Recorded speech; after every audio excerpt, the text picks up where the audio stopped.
निकल गए अंधी गोड़ में, जल्दी जल्दी में। हमारा जो भारत का पाक शास्त्र था, जो 100 साल तक बुढ़ापा नहीं आने देता था।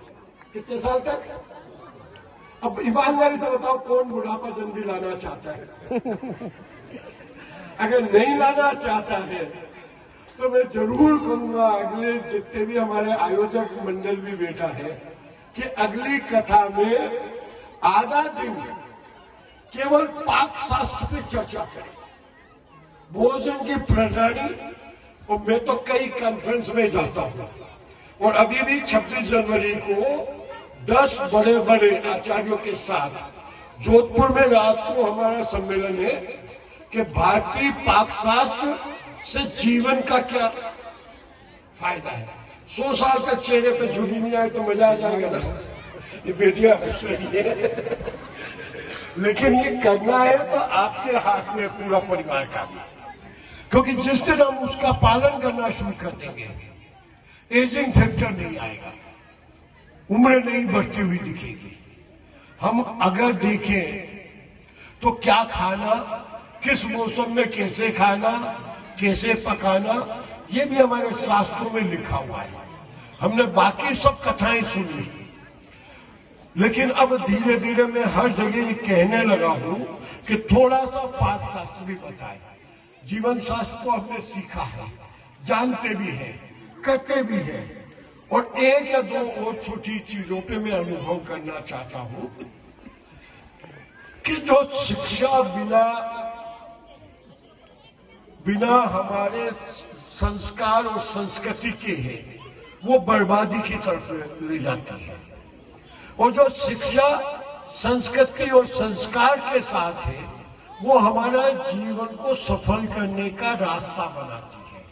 अब हमें कई बार जाते हैं, हर गांव में जाते हैं, शहरों में कई बार ऐसी स्थिति होती है कि आदमियों ने अपना सब कुछ बेच के बच्चों को पढ़ा लिखा के बड़ा किया। अभी पिछले महीने एक जगह में गया तो उनके बच्चे, उनने अपनी जमीन सब कुछ गिरवी रख के बच्चे को पढ़ा के भेज दिया। अब विदेश से वो बीमार हुए तो उनने पड़ोसियों को पैसे भेज दिए कि माँ बाप का इलाज करा देना।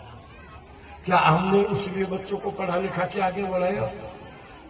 उनकी मृत्यु हुई तो अंतिम संस्कार के भी पैसे भेज दिए कि हमारे पास तो अभी समय नहीं है। क्या ये संस्कार जरूरी है? संस्कृति हमारी जरूरी है? ये तो एक उदाहरण दिखाया, ऐसे जीवन में 50 उदाहरण मिलेंगे। जब बच्चे मां को ये टोक के कह देते हैं कि जिस मां ने आपको इस दुनिया में चलना, बोलना, बात करना सिखाया, चुप रह, तू पढ़ी लिखी को नहीं, कने कहीं पता बोले नहीं गांव में से, कितना पीड़ा होती है मन में।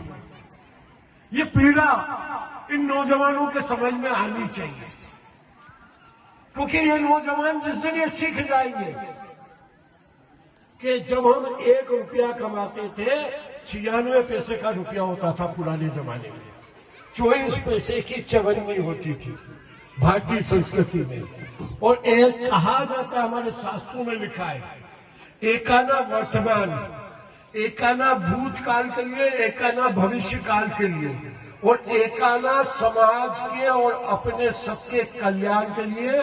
चाहे उसे दान में लिखे, चाहे पुण्य में लिखे, चाहे गांव में लिखे, चाहे किसी में। ऐसे हमारे, और भूत और भविष्य का अर्थ तो समझ गए ना,